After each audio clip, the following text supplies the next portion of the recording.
Malaysia প্রবাসীর স্ত্রীর ঝুলন্ত লাশ উদ্ধার, পরিবারের দাবি হত্যা। সৃজন হোসেন রিফাত, মাদারীপুর প্রতিনিধি। মালয়েশিয়া প্রবাসীর স্ত্রী ও ৩ সন্তানের জননীর ঘর থেকে ঝুলন্ত লাশ উদ্ধার করা হয়েছে। তবে গৃহবধূর পরিবারের দাবি তাকে পরিকল্পিতভাবে শ্বশুরবাড়ির লোকেরা হত্যা করেছে। ঘটনাটি ঘটেছে মাদারীপুরের রাজৈর উপজেলার শাখারপাড় গাঙ্গোকান্দি গ্রামের মালয়েশিয়া প্রবাসী শিপন মোল্লার স্ত্রী রুমি বেগমের সাথে। পুলিশ মরদেহ উদ্ধার করে মাদারীপুর সদর হাসপাতালের মর্গে পাঠিয়েছে।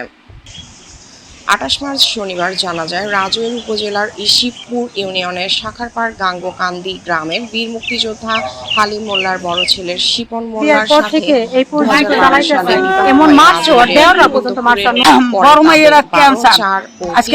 দুটি মেয়ে আমরা ৮ লক্ষ টাকা দিয়ে এই ক্যান্সার ভালো করতে নাকি বিভিন্ন ছোট মোলাটা রয়েছিল ক্যান্সার ২০,০০০ টাকা দিয়ে আমি ৫০০ টাকা মনে পারে।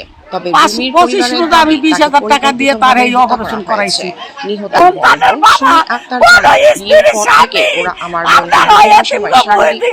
চাপে রাখে। গতকাল রাত ১০টার দিকেও বোনের সাথে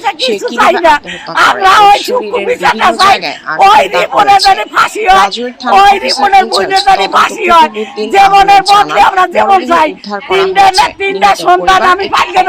মামলা দায়ের